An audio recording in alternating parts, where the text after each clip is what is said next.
Batman video games have such a weird history. No matter the generation of consoles, the publisher, or developer, you could be sitting there stalking the Knight as the Bat. As we all know, licensed titles are always a mixed bag, but the Caped Crusader seems to have it harder than most. You could be playing a classic NES platformer one second, and then Gotham City Racer the next. But don't do that. Batman games have been around for well over 30 years now, and it wasn't until recently that things seemed to hit that next level. Rocksteady's Arkham trilogy are three fantastic licensed romps, some of my all-time favorites. You could put Arkham Asylum in front of me any day. It's kind of like playing old school Metal Gear Solid, but with a superhero. I love it. However, the latest Batman title hasn't been received well at all. So yo, it's Austin, and today I've done the unthinkable. I've beaten Gotham Knights 100% and read the comic book so far, so you don't have to. That's right. There were a select few games that came out last year that kind of caught fire with their reception in the week that they came out. Some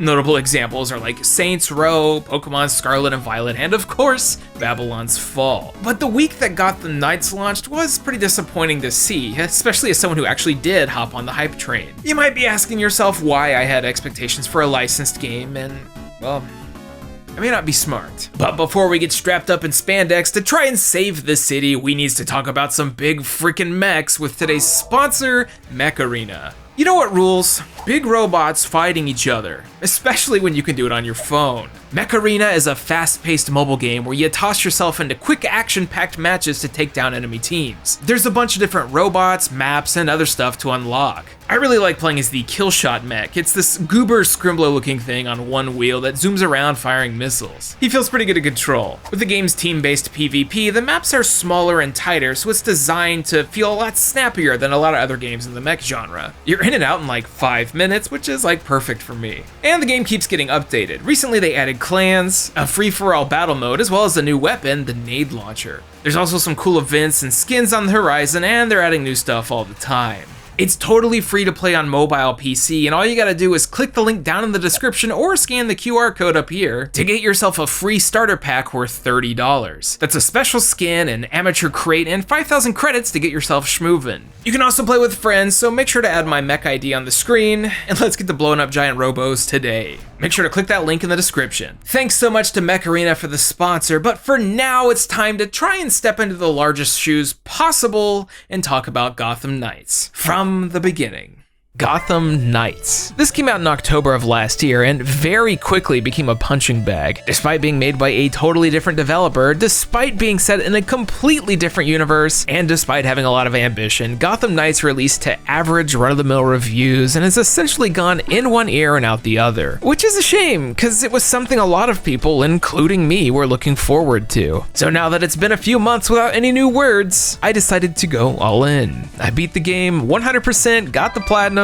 I bought and played both the console and PC version, we played the free multiplayer expansion, and I've read all of the tie-in prequel comics that are out. Yep, there's a comic. Why? Well, I'll let you know when we get there. But to keep in the spirit of things, yes, this video is locked at 30 frames a second. Gotham Knights is not a sequel to Arkham Knights. I don't think I realized that one until like 2 weeks before it came out either. While they were all published by Warner Brothers, Knights was actually made by Warner Brothers Games Montreal, an in-house studio that only has a few credits, most importantly, Batman Arkham Origins, a title that's a bit of a black sheep in the Arkham series, considering it's technically a spin-off. It's never been re-released, wasn't included in the remaster collection, and despite being canon in the story, is not really talked about. However, it was well reviewed, quite literally looks and feels like an Arkham title, so people assumed that the developer would be able to make a new Batman game no problem. Arkham Knights, the final bit of the Rocksteady trilogy, came out in 2015, and they've been working on Suicide Squad, Kill the Justice League for a while now, so fans were hungry for a new high-quality, not Lego or Telltale Batman title. So come DC Fandom 2020, DC and Warner Brothers convention for everything DC related during the COVID pandemic. This 8-hour-long presentation may not have included Gal Gadot singing Imagine, but it did include a bunch of trailers for movies, cartoons, a bunch of Dwayne "The Rock" Johnson, Zoom meetings, and of course, awkward pans with people on green screens. But early on was a little teaser trailer for a brand new next-generation AAA game, Gotham Knights, a 4-minute mix of cinematics and quote, gameplay that showcased its premise very easily. If you're watching this,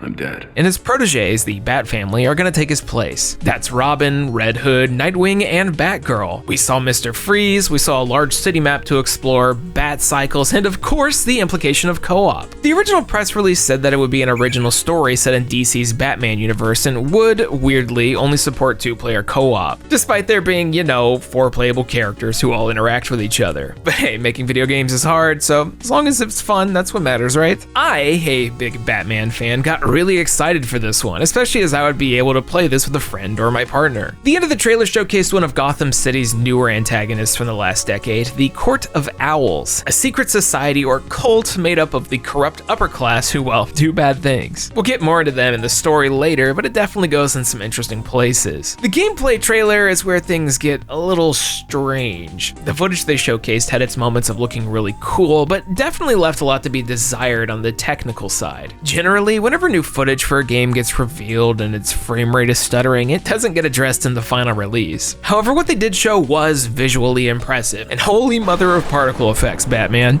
Then we wouldn't hear anything for a full year. You know how these gaming drip reveals go? A little bit here, a little bit there, and after a year or two, you finally have yourself a full product to showcase, or in the case of like Metroid Prime 4, a PNG. Sorry. DC Fandom 2021, once again, we get ourselves another look into Gotham Knights. This time, a lot more promising. They showed some really impressive cutscene direction with high-tech facial animation, and this was beginning to look more and more like a big deal. This goes on for a little bit here and there with a year delay until May 2022, when the first real gameplay demos were showcased. And the internet wasn't so kind. Many seem to view the action as clunky and floaty, and some of the gamey modern menu elements turned people off. And it doesn't help that they announced a $300 collector's edition on the same day they canceled the PlayStation 4 and Xbox One versions. I think a lot of people see gear numbers and item level and immediately get turned off, and I don't blame them. But the big news, Gotham Knights was gonna be out October 21st, finally. But not before the big major bombshell originally dropped on the Gotham Knights Discord a literal week before release, that it was going to be locked to 30 frames a second on consoles. In an era where a majority of console games are getting performance modes, this did not bode well. They had stated that they couldn't include a toggle due to having untethered co-op and I guess wanting to have ray tracing on. This of course wouldn't be an issue for people playing on PC, because of course it wouldn't. They also got mods to make Batgirl's cape shorter. I wonder why. The embargo drops and well, hey, it's better than Babylon's Fall. Almost immediately after releasing, Gotham Knights became the punching bag of the week, a mere 2 months after Saints Row had the spot. Glitch showcases, flavor of the month, negative reviews just bandwagoning, and then weirdly, a bunch of videos start hitting the net directly comparing it to Arkham Knights in terms of detail. Arkham is older by 7 years, so some of the things are admittedly substantially worse. Water physics being the most notable. I mean, yeah, that's pretty big. There's a lot to be said about stylization and how the game feels, but I think we might as well get started with Gotham Knights itself. I played through the entire thing on PlayStation 5, but also picked it up on PC for comparison's sake. But first things first, how does this all start? Gotham Knights opens with, as the trailer showed, Bruce Wayne saying his goodbyes. The game starts hot with, no joke, around 15 minutes of cutscenes. Batman comes in through the roof with an arrow in his chest as he's being chased by an unknown assailant. The fight scene plays out and that ends up being Ra's al Ghul, and unfortunately, this would be Batman's final case. After a ridiculously well-animated, brutal, and fun-to-watch battle scene, we get a boatload of setup for the world. Jim Gordon is dead, the Batman was killed while looking into the Court of Owls, and now it's up to the next generation to keep peace in Gotham City. Also, Alfred's here. Wait, how'd you... If you walk into the room expecting this to feel like Arkham Knights, you're gonna be disappointed. Despite both being from the same franchise, Gotham Knights feels very different in its execution, and a lot of that is the fact that you've got 4 playable characters. Warner Bros. Montreal actually did a decent job at making the 4 of them feel different too. Dick Grayson, aka Nightwing, focuses on bouncing around and smacking dudes. He's the self-proclaimed leader of the bunch and has a lot of buffing and healing abilities that are useful in multiplayer. Barbara Gordon, aka Batgirl, is a tech whiz and also a tank. She can activate electronic panels and traps from a distance while also taking a buttload of damage. She also got big. Tim Drake, aka the newest Robin, is the stealthy one of the group. He's sneakier, faster while being sneaky, has the sneakiest attacks, and swings his bow staff around faster than anyone else. Last and definitely not least is Jason Todd, aka Red Hood. He has guns. They're non-lethal, even though you continuously get stronger guns over time. He also has the mystical Lazarus Pit powers because he's technically a zombie. After such a spicy opening, you'd think we'd get tossed into a conflict or battle right off the bat. But this decides to give everything a bit more of a slow burn tutorial instead. It shows you the basics of combat, all while having the newly reformed Bat family start to get their wheels chugging. Since Bruce completely destroyed the Bat Cave, your base of operations becomes the Belfry, a smaller place inside an abandoned bell tower. It kind of chugs along. In fact, it's kind of a slow beginning in general, and that was a major reason I bounced off this when it came out in October. That and, well, like, look at the screen. It's very obviously running at 30 frames a second or less, and when you took it into co-op, things get even worse. Since they were touting a tetherless experience, you'd be on opposite sides of the map while solving crimes, and oh boy, does the frame rate sink when you do that. Add on to the fact that my partner literally got nauseous anytime she'd move around due to the obnoxious white speed lines in the corners of the screen, and to be honest, we one and done it, thinking we would never go back. Barely sank our feet in before calling it quits. How very gamer. That bad first impression hit us both hard, and similarly to the rest of the internet's impressions, I quickly gave up. It wasn't until I put up a poll on this YouTube channel asking if y'all would be interested in seeing me cover it that I went back, and boy am I glad I did. Even if it took like 3 months. I honestly didn't think I was going to be coming back to it. I think we've all had that experience, even if a game is good, where you play it for like an hour or two and you're like, and you just never come back. I'm human. But I hopped back in, played a heavy amount of single player, and it's not quite what I expected. But Gotham Knights does go pretty heavily into one thing that I think a lot of Bat games forget about, being a detective. After all, it was originally called Detective Comics. If you're hoping to go door to door beating up the big bads left and right, go play Adventures of Batman and Robin on the Sega Genesis. This thing's more of a goon bashing and interrogation simulator, and it's actually a part of both the narrative and gameplay. Chapters in Gotham are separated by case files, and you progress through a lot of these by quite literally finding hints about crimes happening and interrogating the last standing goon. With the story, it'll have you searching specific areas, but in normal day-to-day gameplay, it'll fill up a clues meter, which will help showcase the location of premeditated crimes. This is what you're going to be spending a lot of your time doing in the open world. The premeditated crimes are usually more involved than a gaggle of goons. Sometimes you'll have to free hostages, disarm bombs, bust into a secret hideout, or stop a high-speed car chase. There's usually a set amount of these each night, and the more clues you find the prior night, the more that'll appear on your map the next day. Also, yeah, anytime you run back to the Belfry marks the end of your patrol. The evening of crime fighting is done. Or, maybe you stopped no crimes. Terrible vigilante. Sometimes you'll need to go back in order to trigger new events, so the city feels like things are happening over time. In theory, this is all really cool. In execution, however, it's a little strange. I wasn't kidding earlier when I said the game opens with its weakest moments, because traversal and every character are at their objective worst. Now, I do gotta mention this because there's a lot of misinformation out there, but all of your characters share the same level. In fact, it's one of the first tutorials you receive, letting you know that you're free to swap between the Bat Fam at the Belfry. When you start out, you basically just have melee and ranged attacks on each button, with a bit of time presses here and there. Timed presses will turn the standard combo into bigger and cooler chains, but they're pretty limited. Also, no, do not press triangle to counter, it will not work.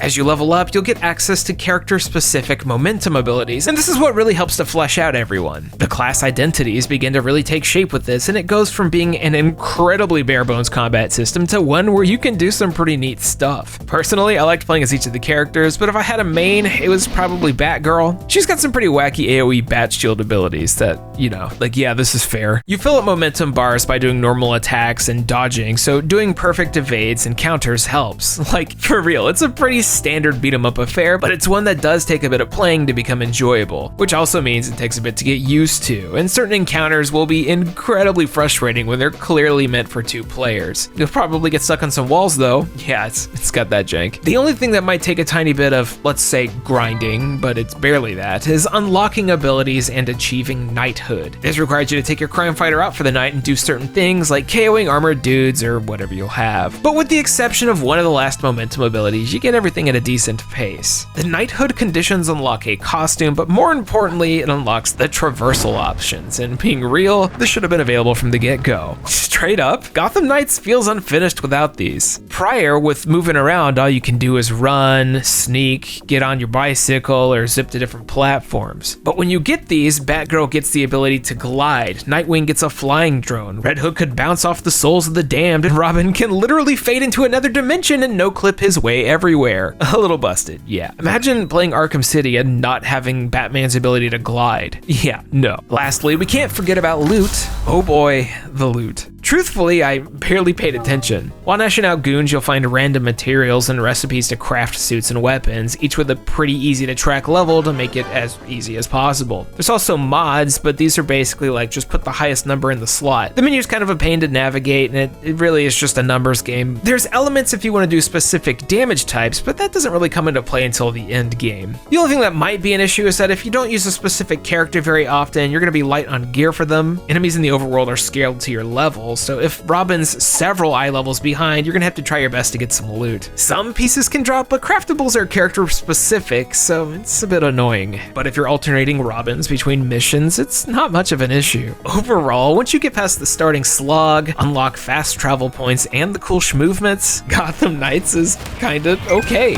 Oh no. But we got a lot more to get to, brother. Batman is dead, and we gotta find out who done it. The story of Gotham Knights seems to get a lot of flack for being bland, as a lot of critics and consumers called it, but I don't really see that one. Gotham Knights is a story that's basically given away in Bruce Wayne's opening monologue. It's about the Bat family getting back together after not working together, fighting and assuming the roles of superheroes. If you dig through the unlockable audio logs and some of the lore bits, you'll find out that Batman has a lot of remorse for a lot of the stuff that's been happening, which means that, as I see it, a majority of the narrative in this game is through smaller character moments. However, I do think that a general knowledge of these characters and some comic knowledge is gonna be required. If you picked up Gotham Knights with no knowledge of anything beyond like Riddler memes and Christian Bale screams, you won't really understand what's going on. Like Batman's Robins, the death of Jason Todd, a lot of smaller nuances that have, at this point, literal decades of storytelling. Comics tend to have weird continuities, and with thousands of these over 80 years, I can understand if things feel a bit disjointed. Otherwise, it's just like, hey, haha, Jason's doing a silly dance game with Babs. How silly. Oh, PTSD. Jason? Considering the Joker is never brought up in the present tense anywhere, you'll just have to know. Thankfully, they do their best to lean on some more established villains to put it all together. You'll have run-ins with the ever-dramatic Clayface, multiple fights against Mr. Freeze, and the ever-constant Harley Quinn, who of course turns into an influencer psychopath who has her followers call her Q. The irony is not lost on me. You may not expect all these fights to be optional though. The main story has you unlocking these case files over time while finding clues towards the central villains, but are not required to beat the game. Meaning, yeah, you can technically go the entire length of Gotham Knights without doing a single boss fight. That also means that you can save them all to the very end, even though they have a recommended level. Meaning, yes, I can ignore the level 13 boss fight until I'm level cap and make it a complete joke, which I accidentally did. Party's not over until I say it! You must have cheated! As far as lore and villains go, the mainstream Batman world is kinda limited to a sea of cartoons and huge blockbuster films. They haven't really shown off the Court of Owls and some of the newer assist characters here, but Knights does its best to establish them. Catherine Kane has taken over the GCPD from Jim Gordon, who has decided that the Bat family must die, so the cops quite literally chase you down. Anytime you stop a premeditated crime, they'll show up late to the scene and attack you on sight. Batgirl, or whoever you're playing as, has to run. You'll encounter Lucius Fox and Renee Montoya, who give you side missions to try and keep the city clean, but the real strange ally here is a newly clean Oswald Cobblepot, the Penguin. While he may not be Danny DeVito tier, I was a really big fan of meeting him for the first time, turning on my AR sights and seeing his little silhouette, a little stubby. But of course, it turns out this dude's got connections to the Court of Owls, so down you go. But not before doing the side quest to cover up Bruce Wayne's death by leaking a video of him dancing in his underwear at the Iceberg Lounge. Apparently he did this a lot. Oh, Bruce, he's dead.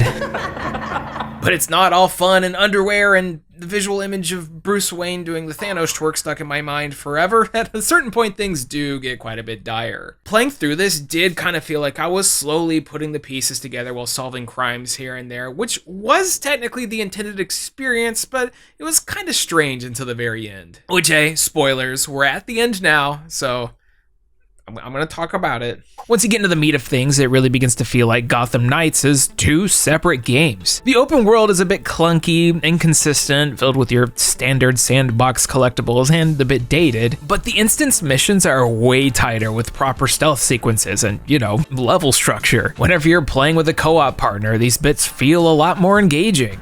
Although I did find it weird that even if you play with someone else, cutscenes never include both players. They went through the effort to have totally different interactions and dialogue for each one-on-one encounter, but then you start thinking about the logistics of making that many cutscenes. Assuming it's different for solo and leader partner combinations, that's like 20 variants per scene. I know that's a lot to ask, but yeah, I will say some of the levels vary in quality quite a bit. You get introduced to certain enemy types as you find new factions, and a few of them are very unfun to fight. Specifically the regulator drone dudes and pretty much any of the Talon enemies. They'll dodge hits left and right unless you use a specific charged ranged attack, but then you're also being bombarded by other enemies and guns, and it can be a massive cluster of janky nonsense, especially if you're playing solo. Anyways, you do the hard work, the thing Batman could never do, and prove the existence of the Court of Owls, a secret society and cult of assassins run by Gotham's 0.1% elite. Basically, in layman's terms, the Illuminati.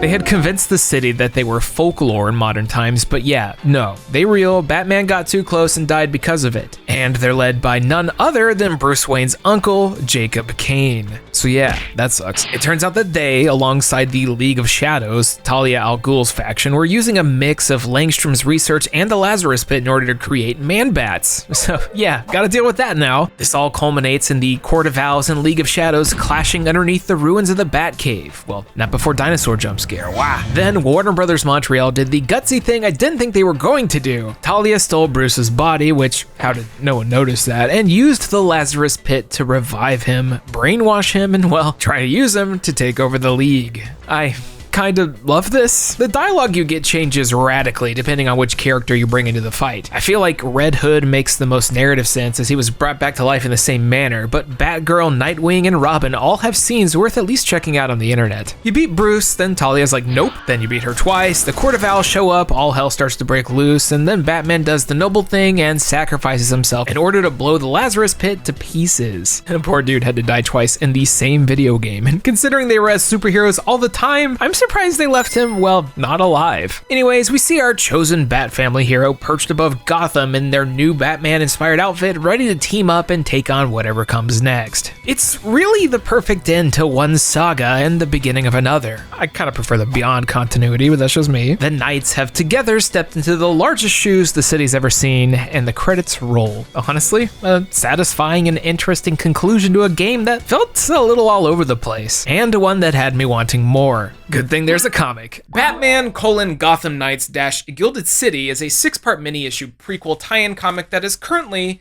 at, well, 4 issues out, so this is all I can talk about. It's a prequel story that supposedly leads into Gotham Knights, which means it can only end with Bruce Wayne getting, well, ready to die. They also came with unique in-game skins that I totally forgot to use, so yay. Comics. I very rarely read a tie-in comic because a lot of the time with games they're pretty bad or inconsequential. But as the cover of the first one shows, this isn't just about the Bat. This actually goes into the formation of the Court of Owls and how it was known as folklore. Half of this follows Batman, Robin, Batgirl, and Nightwing investigating a craze-inducing virus. The other half takes us to mid-1800s Gotham with an old-school vigilante, the Runaway. It's basically 2 stories going on at the same time with mirroring narratives. The Runaway is a cool abolitionist who beats old bigoted idiots into the ground, but also finds himself restrained by what appears to be the original formation of the Court of Owls. In the modern times, they're dealing with, well, you can tell the writers don't like hypebeast culture. Something nerdy-ass Robin initially dubs the FOMO virus because it makes people go crazy for mundane things. Eventually, they start calling this thing the Golden Iris virus, but it's hard for me to get over this panel of Robin saying, if these button mashers want the newest graphics card so bad, they should have pre-ordered it like I did. Or,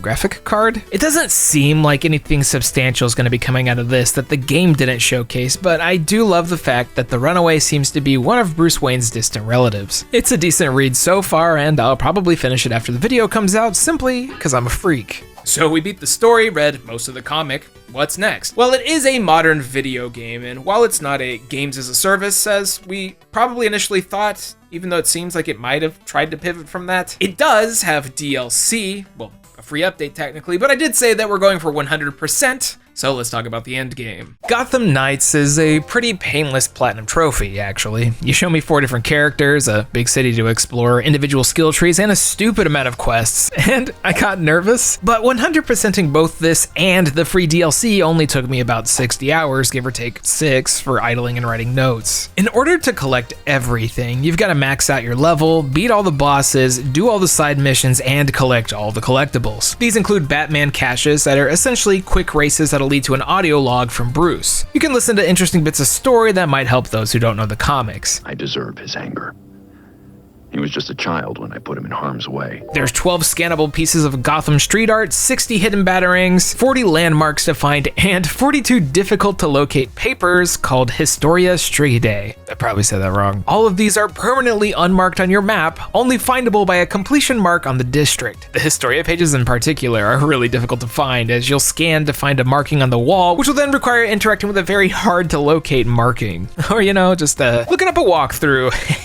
Most of this is just busy work, but you'll occasionally get an in-game email with a hint to something's location. But it just feels like they exist to, you know, fill out an open world checklist. Once you've done that, gotten all the combat related trophies and crafted some good gear, slide in the New Game Plus to increase the level cap from 30 to 40, with gear score level going up all the way to 60. Or like 22,000. It's a lot of dumb arbitrary numbers. Just don't be stupid and go into New Game Plus too early, because it resets your world state, so if you haven't, say, gotten all the momentum abilities for hunting down owl hideouts, you'll have to play all the way to chapter 6 again to unlock them and waste several hours. I definitely don't know anyone who did that. And no, you can't reload your old save file, so that really sucks. There is one little nice scene you unlock for beating the game, but we'll get to that later, because we got DLC, baby. Actually, a week prior to release, Warner Bros. Montreal announced one extra thing, besides the crappy console frame rate. In November, they were going to be adding a 4-player mode, something that definitely confused fans, because this seems like something that should have been in the game in the first place. This was a free standalone thing that supported up to 4 players and would be a 30-floor romp through arenas filled with objectives. A vague statement, to say the least, but hey, at least the game starring 4 separate characters with different stats and abilities was getting a 4-player mode. So I gave it a try, and I was immediately kicked. Nice. Despite this being playable solo, I was actually able to get a few friends to play this with me, as well as the occasional random Robin online. So thanks to my 2 friends who actually played all of Gotham Knights for giving this a try. The description is pretty spot on. It's 30 different floors of waves of enemies with random objectives. It's kind of nothing. It's like they decided to tack on a random cheap multiplayer mode with loot scaling in order to give the players a little something extra to do after the initial launch. And like, it's totally fine for what it is in story, and I find this kind of cute. You get this email from none other than Wonder Woman, who's like, hey, Star of the Conqueror is being a pain in the butt. Do you mind sending him our way? And well, after several hours of grinding, equipping new gear, and doing the same objectives over and over in the same looking map, you make it. There was definitely a little effort with new cutscenes and some of the Starro animations, but if some of these aren't just bad. Objectives include kill everyone in the room, repair panels while being attacked, and the absolute worst of the bunch, escort, where you have to fight a stupid amount of enemies while escorting a laser or Starro. It is an extreme pain in the butt. It's not fun, and it feels more like a time waster than anything else. Also, there's literally only one map. I'm just glad someone was inspired by Dragon Age 2's dungeon design. It did serve one purpose though, and that was grinding gear for the showdown mode. I guess knowing that they made the villain boss fights easily outgearable, they put much harder versions of them in with higher item level requirements so you could experience them a bit more well, organically. And this was the ideal way to play them, as the challenge made it totally worth it. Then once you beat all of these, you get every trophy, you get one final award, a new bat cycle. One that kind of looks like it's out of Akira. I love it. Just hope that you don't desync from your partner and fail the Clayface fight over and over. Seriously, it took us like 10 tries. Good old Wi-Fi. Now that was Gotham Knights. The game, the comic book, the DLC, 100% in the bag. A game that I think is extremely misunderstood. When this thing came out, heck, when I was tossing around the idea of covering it to you guys, a lot of people were like, oh, you're a madman, that's gonna be crazy, and I just don't see that level of negativity. I think Gotham Knights is totally fine. It's not great, there's a lot of issues, but it's like a 7. We need 7s. Gotham Knights' main complaints were on the technical side. Combat's quite a bit janky at times, movement can feel incredibly stiff, and you're gonna get stuck on the corners of walls a lot. Zipping through the city can feel limiting, and sometimes you'll accidentally attach yourself to the wrong thing in the wrong direction. The premeditated crimes can be repetitive. Playing this with a minimal amount of momentum abilities isn't enjoyable. The loot systems are mindless, but required if you're changing characters. Unlocking stuff isn't very straightforward. The zoom effect on the edge of the screen is distracting and in some cases nauseating, and the freaking escort laser missions are straight up bad. But even so, after all of that, I think there's a game and story here worth experiencing. It's kind of like how Pokemon Scarvy got absolutely demolished for its technical issues, but at the core is still a title that people enjoy and recommend. Obviously that's an extreme example, but everything Gotham Knights got slammed for has been excused in other titles. Easy does it. Let's not make this into a fight, okay? I don't think I'd ever say this game is like a 9 out of 10, but I mean, some of the small things it does are worth mentioning. People like to dunk on the visuals of this one, but I actually like the stylization and color scheme of Gotham. It looks so radically different from the Arkham franchise while also maintaining a solid look. There's not a crazy amount of wasted space, and landmarks are easily identifiable. Plus, there's plenty of fun photo ops and a beautiful mix of neon colors on the skyline. Maybe the water's not next level, but this 2023 approach to Gotham stands out on its own. Also, the costumes. Good lord, the costumes. They really went the distance with everything you could put together here, with each piece having multiple changeable parts and a ton of color schemes to pick from. I'm a big fan of the way the privateer set looks like, and anytime I'd come to the Belfry with a new suit to craft, I got excited to see what it was. 10 out of 10 on the outfits. They look great. No paid DLC required. Actually, there's like barely any DLC too. I like that. There's a moment early on where you're encountering Harley Quinn for the first time, where she incites a riot in Blackgate, and this garage punk cover of Livin' La Vida Loca starts to play. I almost feel like Gotham Knights was supposed to have a lot more of this colorful personality, perhaps something more akin to Borderlands or the upcoming Suicide Squad game. Unfortunately, this is the only time something like this happens, and I think they should have leaned into the playfulness. They even changed the song's lyrics.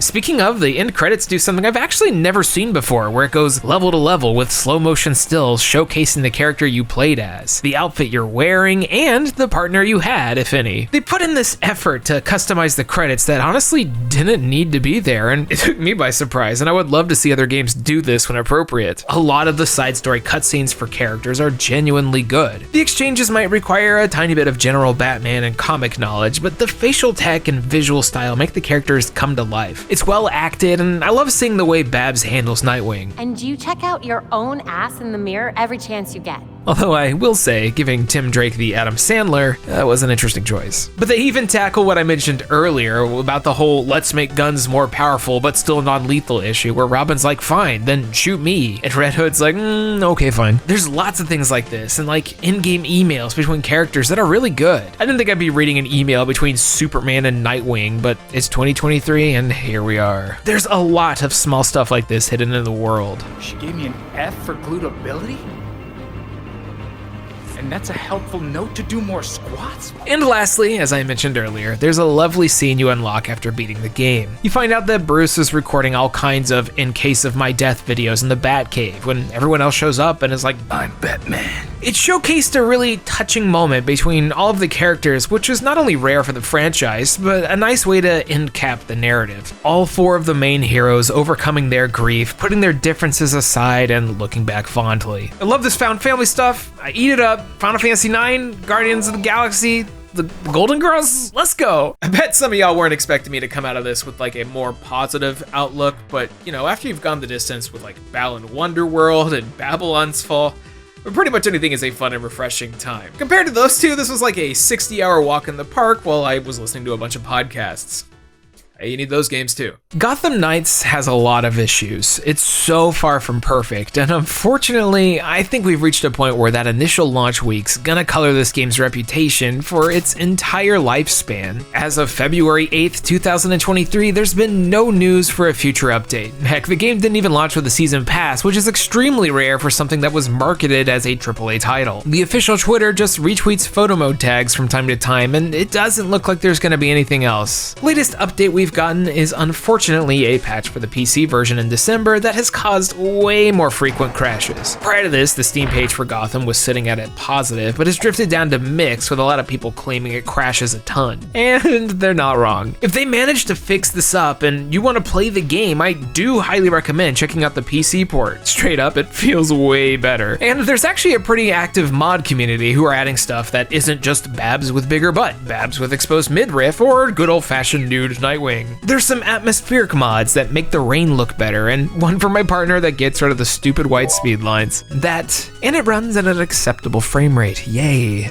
Except while I was about to upload this, they decided to release another patch on my birthday that actually supposedly fixes a lot of the crashing on PC. So hey, maybe it'll work. Personally, I would love to see a sequel. I don't think I would ever replay Gotham Knights as it's pretty limited, janky, and as I said earlier, has a really rough start. But imagining Warner Brothers Montreal taking these ideas and shaping them into a proper sequel that, you know, makes good usage of 4-player co-op sounds great. Do I think it's gonna happen? No, not in a million years, but a guy can dream. So there you have it. Gotham Knights, 100% done. Unless they somehow decide to add stuff out of nowhere, which, knowing what happened with Dragon Ball Z Kakarot, is a real possibility. I think Gotham Knights is an extremely misunderstood game, when at its best, it's like a 7.5.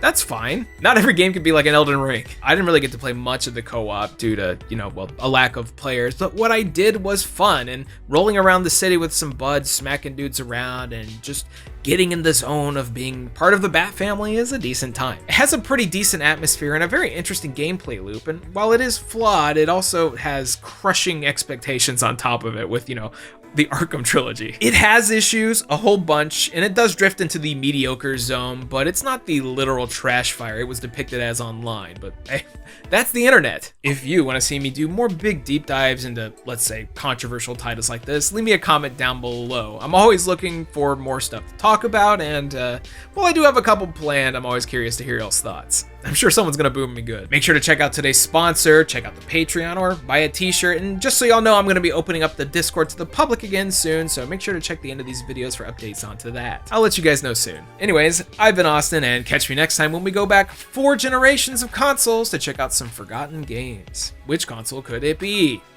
Thank you so much for watching. Special Patreon shout out to Aaron Kwolek, Blackfoot Ferret, Cheeks, Chris Shelton, Doug Prince, DX Buster, David Molnar, Elijah, GM Pinks, Hey Quiggles, Jay Roos, Jacoby Fitzpatrick, Kevin Zanowski, Kieran Arter, Nick Irving, Ryan Talbert, and Vox. Thank you guys so much for the generous support. Thanks again for everything. As I'm sure y'all can tell, I had to do a little switcheroony with the dates here at the last second due to some outside things, but hey, both videos are out and I got more coming soon. This video felt like a pretty big task for me, but it's one I really enjoy doing, so I'm definitely gonna lean more into this in the future. I mean, I think you guys like them too. They're all like my most viewed videos these days, so you know, I'll just share a little piece of my silly brain, and you know, we'll keep doing our thing. Here's to another year, and it's a pretty big one. Catch you guys next time.